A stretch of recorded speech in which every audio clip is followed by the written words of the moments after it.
do SKT target the things that were their downfall in 2 games against G2 in the group stage, and how much of it is more tournament meta in this first pick and ban? Well, we're already seeing some unique stuff coming out from SKT with the Tom Kinch priority ban coming out on the blue side, and very specifically the Nico ban as well. So a lot of junglers and flex picks still available right now. I think we can both agree that Nico is kind of this new pick that's gained steam over MSI. It wasn't in the conversation like those 5 flex picks were come day 1 of the group stage, but it's picked up steam. It can be played in 2 different styles.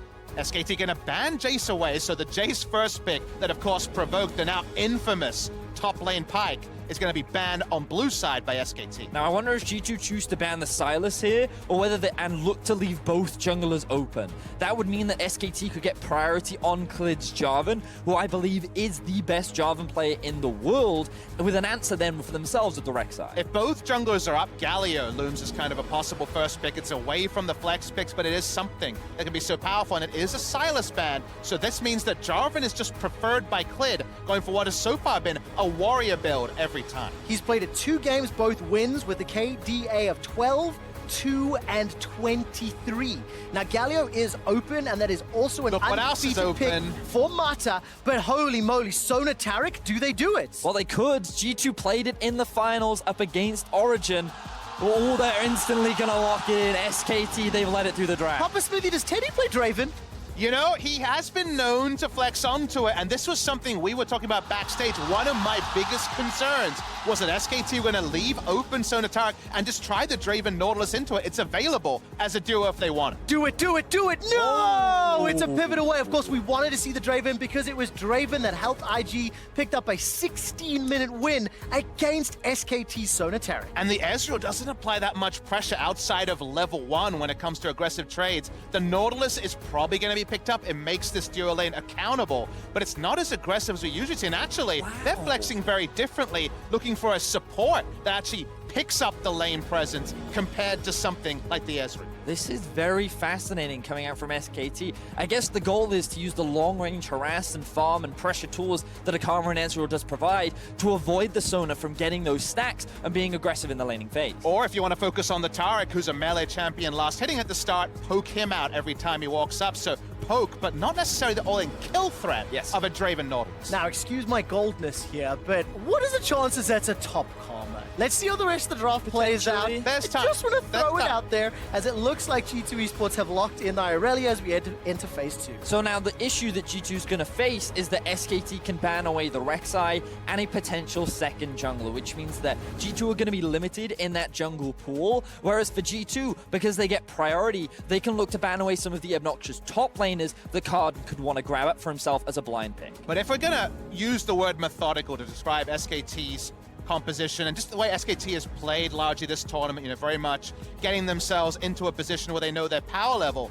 We kind of know the Sona Taric's power level as the game goes on becomes very, very high towards the sort of time where SKT have been sweeping over opponents. So how can they keep that high tempo up, especially if G2 can show us a comp that can actually deal with Klid's impact on the early game? What fascinates me is that the direction that G2 is going for is very much a team fight style of composition, and where they found the most success during the group stages when they split up the map, when they played the 1-3-1. That is how they got the better of SKT, constantly going for skirmishes. But right now they could be going up in a team fight against one of the best team fighting teams in the world. And you can see the Vladimir and Azir taken off the table. When I see that Azir ban, I also think to myself, what if Faker runs common mid? I want to see how the rest of the draft plays out. We don't have answers yet, because that Irelia could go to Wonder, to Caps. And we'll need to see who locks it in. Final ban is Rek'Sai. So Olaf and Hecarim are 2 junglers here that could be considered that synergize really well with Sona Taric as the game goes on. You want auto attacks to be able to fully abuse what Sona can provide aura-wise as the game goes on. It's also the strongest kind of tempo jungler, but not necessarily going to have winning lanes around the Olafs, which is something to track. SKT, do they look for more team fight, or do they want to reset team fights? Because usually against Sona Taric, a Gragas or something that can team fight AoE reset is kind of a prerequisite. But SKT are They're kind of just in committing to uncharted you. territory at this point, Betty. It feels like SKT are just committing to the fight. They're stacking up all the right. utility. They've gone for Lissandra and Kennen. You couldn't ask for more AoE team fight setup. They have so much engaged. They're just going to try and match the Sona Taric in these 25-minute fights. So they're not looking to reset team fights. They're looking to pick people on the way. If you control the map and the 5 members of G2 either have to be super predictable down a long lane, but never actually face check jungle, you can maybe stop the order of things. But speaking of stopping, it's a Morgana, and the Black Shield is going to be super high value. Extremely. And Faker has played Lissandra 11 times this year and won 10 of those games. Let's see what Caps can do on Morgana, because I think Jankos is better. It is a very suspicious Lissandra timing, because this is in a patch where Lissandra, especially for early lane, has been powered down extensively. A blind Lissandra, usually a very defensive choice. I feel like there must be something compositionally here with the required hard lockdown, but in terms of the 1v1, Morgana, just about nothing happening, and Lissandra probably going to be frustrated. The thing I'm looking at right now is the amount of damage available on both sides, because when you think of late game kind of carries, right? Right now, for G2, you're looking at Aurelia being probably the primary damage dealer. Sure, Sona will get some damage herself, but on the side of SKT, you're looking again at Teddy on the Ezreal, potentially Khan on the Kennen to be those primary damage team fight dealers.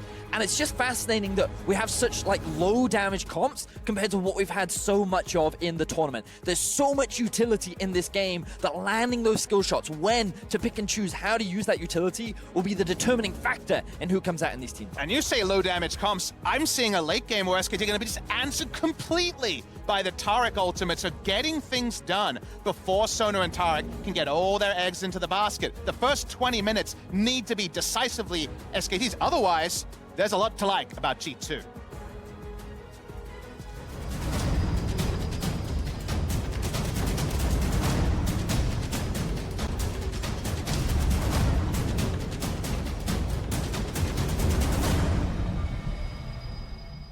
And welcome back. You're getting a glimpse of the MSI pedestal just a moment ago, where the winners of this year's mid-season invitational will have the trophy displayed with their name for at least a month after the event. It's going to be a very hype, and we need to see whether or not SK Telecom or G2 Esports will have a shot at the title. G2 with the creative start. Mickey is sitting in the top. Now, the one thing that G2 have not done throughout the group stages of MSI is showcase any kind of special level 1 strats, which they brought out in the final against Origin and caught them off guard. But it's SKT with the leading level 1.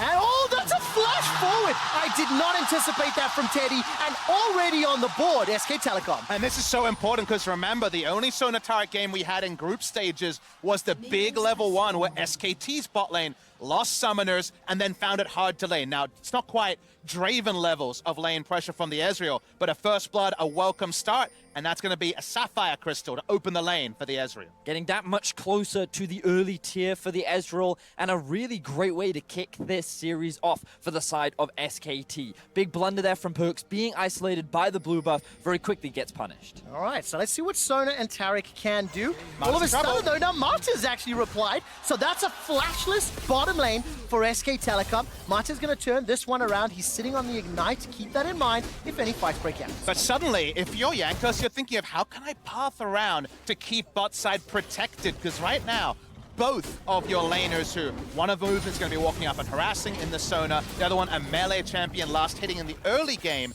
in the Taric, and now down their flashes. So if Clid can set up anything bot side, very difficult for Mickey and Perks to react for the foreseeable future. Clid decided to start on his red buff and actually path up towards the scuttle. So right now he's looking to get some control over the top side of the map, as all of his laners look to have early priority, having the push in bot side, the push in top, and Lissandra already pushed in mid will allow Clid to actually secure what looks to be a 3-buff start. Yeah, very good starts, and that's a terrifying sign for the best performing jungler at the tournament. In Clid, he has secured that red buff.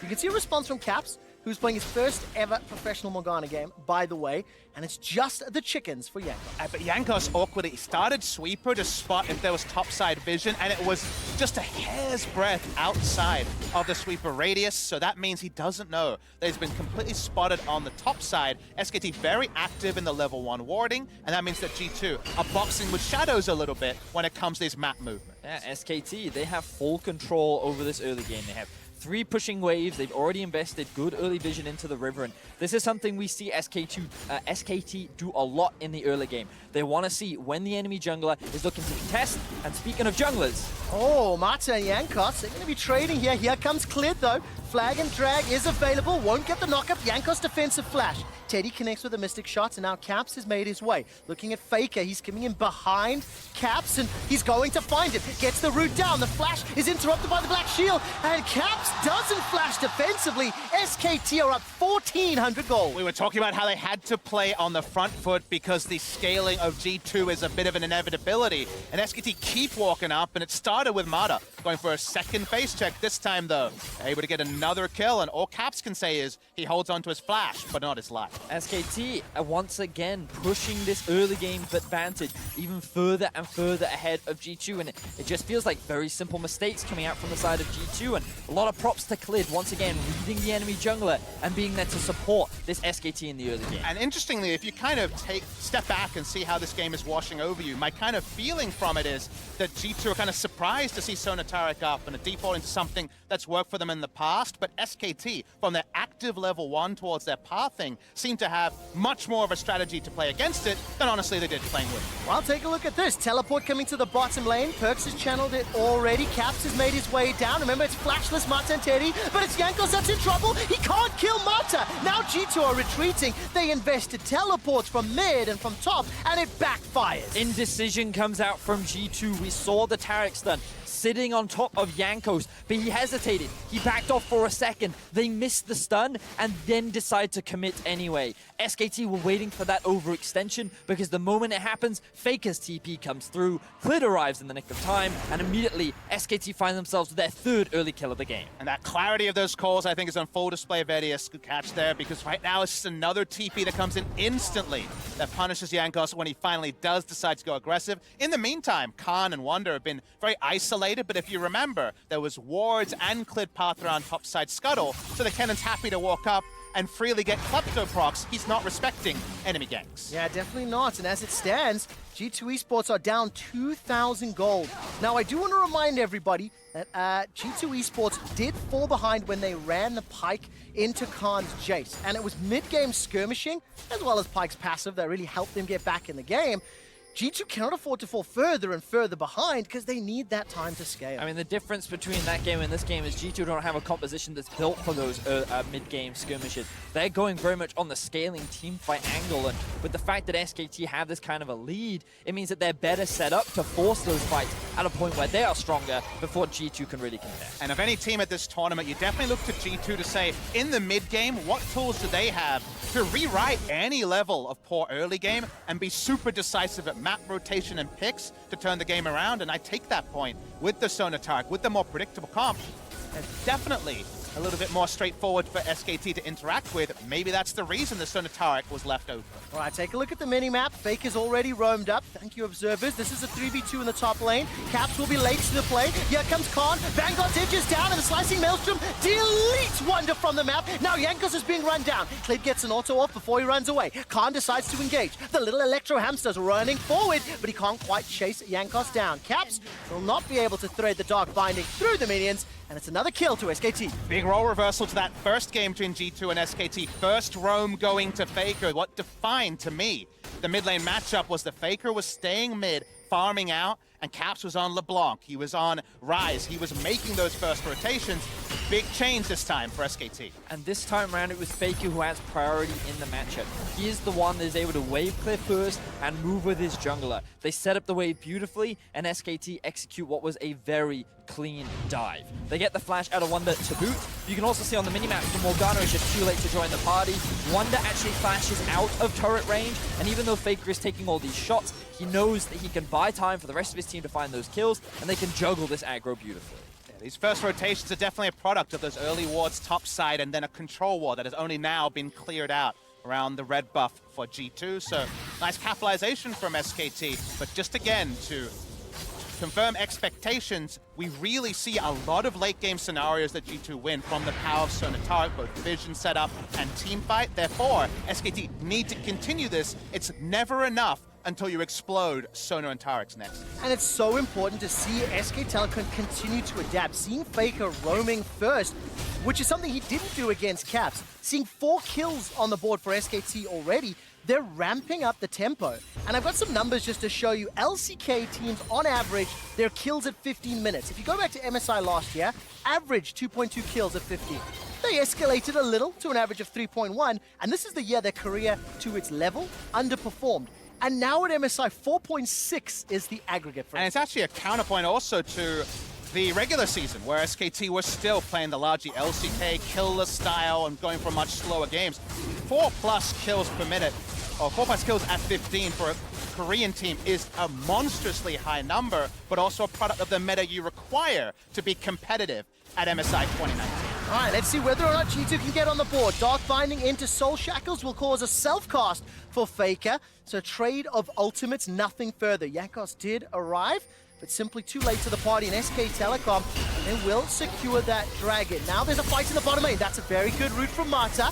Perks and Mickey turning this one around. No access to the Perks ulti yet. Crescendo's on cooldown. Summoner Heal was in fact used by Mickey, and it's just a lot of trading. I keep waiting for the explosion to happen, but there's just not enough damage yet. You can also see how this 2v2 works in favor of SKT. Rather than go for those all-ins, rather than try to execute the Sonataric lane, they've actually built up a very massive lead. And remember, by running the Kleptomancy as well, he can just continue to land this poke and force this duo underneath their tower, where you're still stacking up a lot of gold on the Ezreal. He's now sitting at 4.2k right now on a 2-0-0 Ezreal. And it's not like the Sona or the Tarek have a big lead over the Karma, so it's about a 1,400 gold lead so far for SKT. Now, the moment that we see, Sona has cashed in her quest. She can start farming, so she has 2 types of income as bot lane. Well, it's already over. It looks like Teddy's going to be forced to flash defensively. Here comes Caps. Caps gets the kill secure with the soil and then turns his attention to Mata. Mata will get no root, actually, thanks to the Black Shield.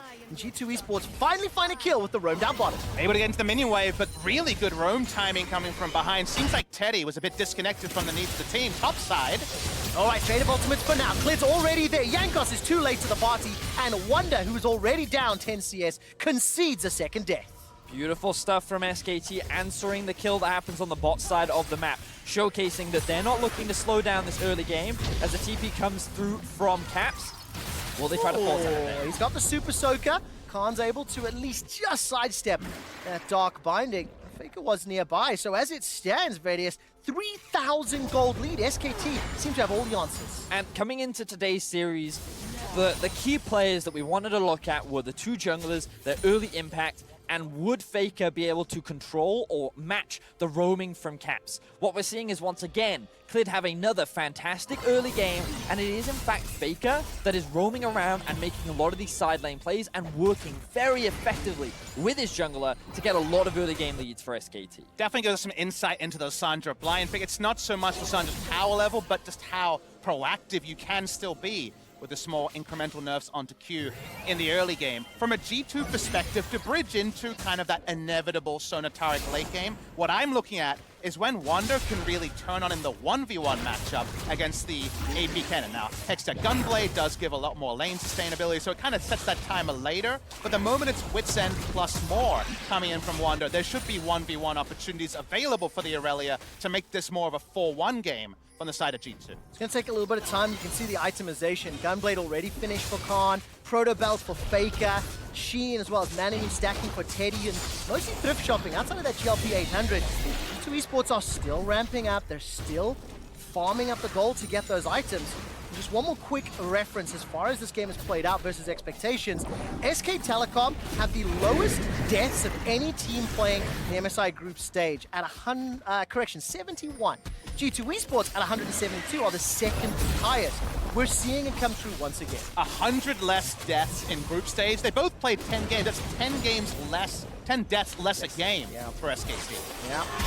You can feel it already. Now, tower trade will be secured here in favor of SK Telecom. They get the first tower bonus. In fact, there's no minions thanks to True Shot Barrage. G2 cannot even equalize. Turret plating's only up for 1.5 minutes, and look, Shelly's going to get another charge onto the inner turret. Now, G2 recognized that they couldn't do much up towards the top side, so they actually moved Wonder to mid, and they sent Caps down bot, and now they're going for a play. Oh man, Mata's already gone. Gets caught by the Soul Shackles. Tower is now going to be the focus, but it's at what cost? There's 1 kill for 2 towers. That is the definition of not worth. The Rift Herald's going to get another charge, this time onto an inhibitor turret. G2 No one's going back. Are committing to the play. Where is the support? Yankos is down bottom as well. Klid and Khan are going to back away. 3 towers secured already, and this may be number 4. I'll be honest, I have no idea what G2 are doing right now. They've just conceded so much gold to SK Telecom, who've now ballooned their early game lead to about 4,000 gold. All right, let's take a look. There is a teleport coming in here, I believe, from Perks. He will complete it. Faker and Khan are already escaping. They've saved the tower, but they've got an exposed inhibitor, down 4,500 gold, and it feels like SK Telecom are just running around them. The only small sliver for G2 is they were last bot side, so maybe they'll have first set up for the Infernal Drake that's spawning right now, but it's not worth the cost of losing your inhibitor turret. We're going to watch the replay here. Mata walks up, I assume to buy time, but the TP does seal his fate. He's going to die by hook or by crook to somebody.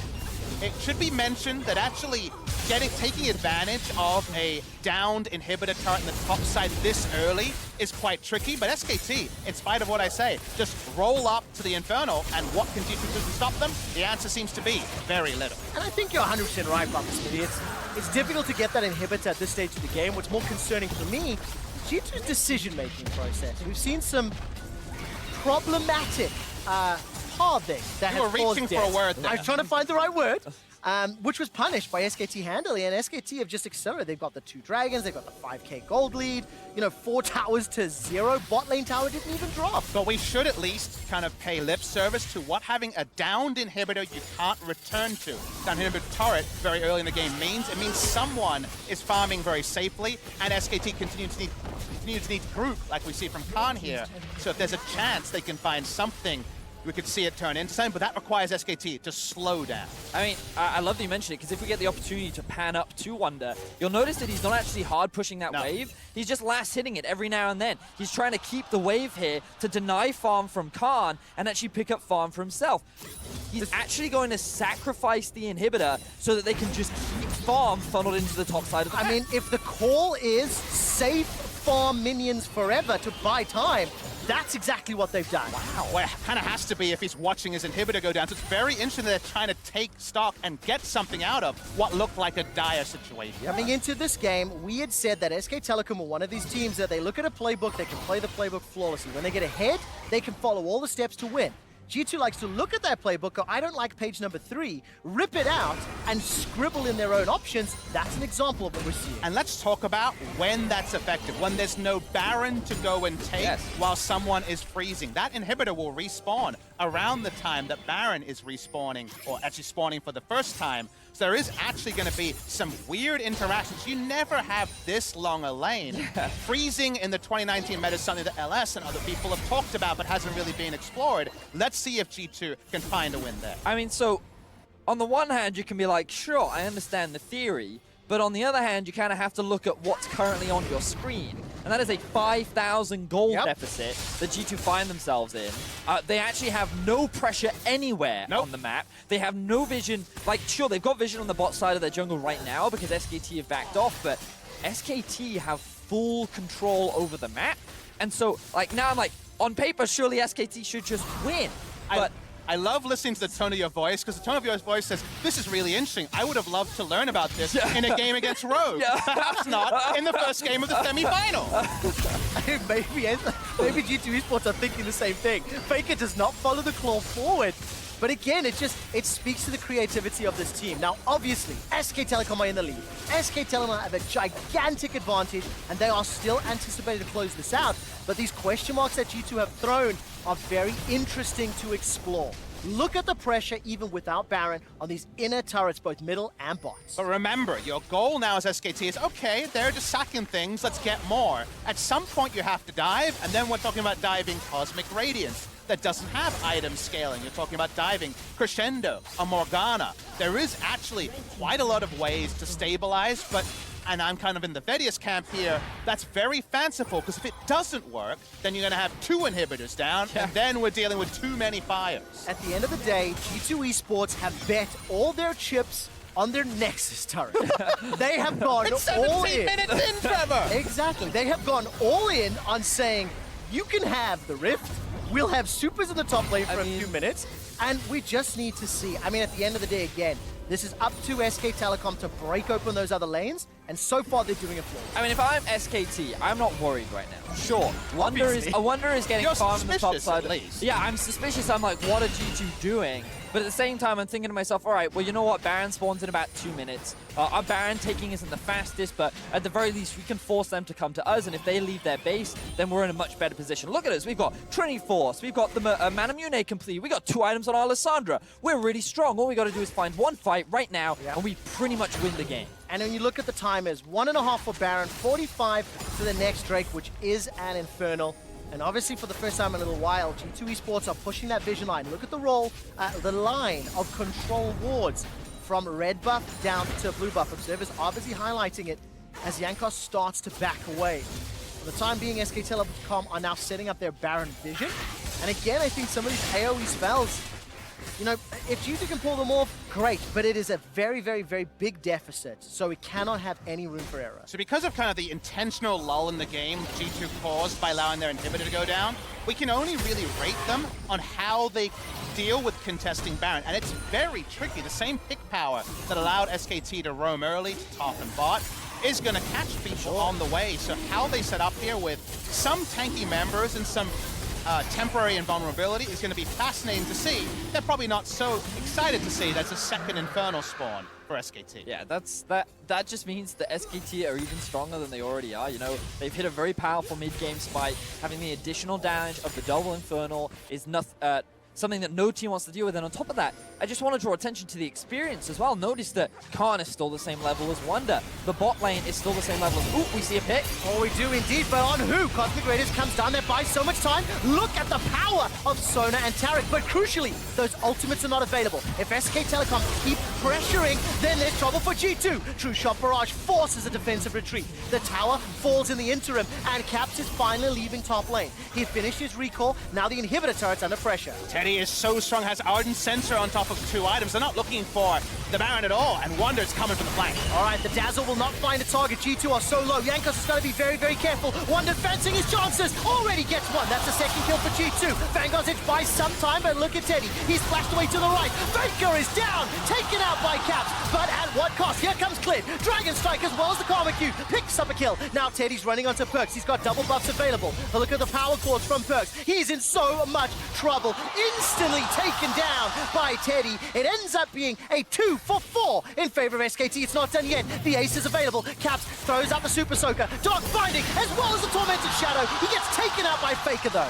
And this is a one-sided fight in favor of SKT as they secure the ace 20 minutes into the game. But Teddy's so greedy to kill the Morgana, they're not actually going to get an inhibitor from this play. They get 2 inhibitor turrets, but he just chased for a further kill on Caps, and that does delay what may now be a turning point for G2. But we saw SKT just group and force the fight. They said, G2, you have the challengers, otherwise we're going to keep taking these towers. And once you lose this mid-tier 3, Baron is just ours for the taking. So G2 finally decide to go for the fight.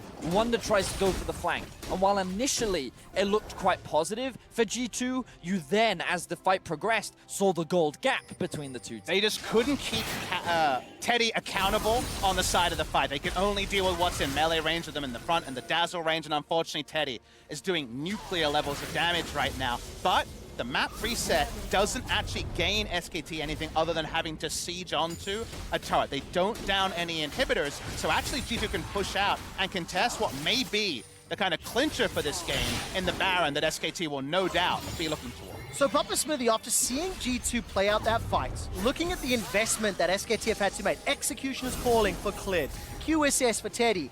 Now Teleport will just about finish. No, it does not. Wonder will go down. Do you think this is a positive sign for G2? That No, additional he gold just died. investment? Okay, not wonder. Question before he's dead, buddy. You know, and seeing that G2 still have some teamfight prowess, but the gap just feels too big right now. You definitely understand the on-the-fly shot calling, but it's fanciful rather than intentional. You never want to choose to give up an inhibitor with that little pushing on your own. So you see the genesis of it. The result, though, let's see. All right, Dark Binding will tag out Faker. He's dropped pretty low. Khan's spell shield will get popped, and Teddy is putting pressure in the mid lane. Look at those Mystic shots. Very good sidestep from Mata. He gets out of range of that Dark Binding, and G2 have defended the bottom turret. That's right, SKT are looking for a third inhibitor turret rather than a Baron start or taking an inhibitor. So again, SKT net neutral. After 2 times we've seen them get what on paper was another match-ending victory. I legitimately thought that they would just immediately go to the Baron there, right? Rather than try and force down these inhibs with a numbers advantage and with many of their ultimates still available, I felt like they could have forced it, but instead they decided to just keep the pressure in. Now it looks like that they're trying to set up vision back around this area as both teams are starting to regroup and reset. And when you start to inspect items, again, you can give SKT credit again and again, but there's always a turning point for the Sonataric comp, and it's not always a certain amount of gold difference. It's sometimes just, we have all our items, we're ready to go. So given that SKT are starting to play with their food, they need to find a match-ending pick or Baron very soon. All right, this is a teleport into the mid lane. G2 feel the Baron pressure. Perks is coming in, but Caps may already be gone. He goes golden thanks to the Outlaws. Khan's coming in with a slicing maelstrom into all of G2! Caps is already down. Perks follows. Finally cleared his kill, but it is a whitewash as G2 get obliterated. Mickey is running for his life, and Teddy's having none of it. Mystic shot, arcane shift, tagging him down, and G2 are ace. Asking you shall receive, that's when they need to kill the game. 3:30, they get their picks. The slicing maelstrom is massive, and SKT should win the game here. Wow, they're onto the Nexus turrets. That's the first one falling. G2 Esports have been obliterated in the opening game. SK Telecom send a salvo and a message to the LEC champions that we are here to win.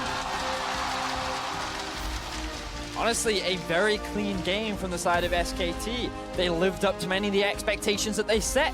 Cleared in the early game, doing a fantastic job of finding those leads. Teddy finding that first blood onto the Sona to get that lane ahead, and with 3 pressuring lanes, SKT knew exactly what to do with it and built up an insurmountable. And unacceptable mistakes on the side of G2 in the early game, conceding those advantages.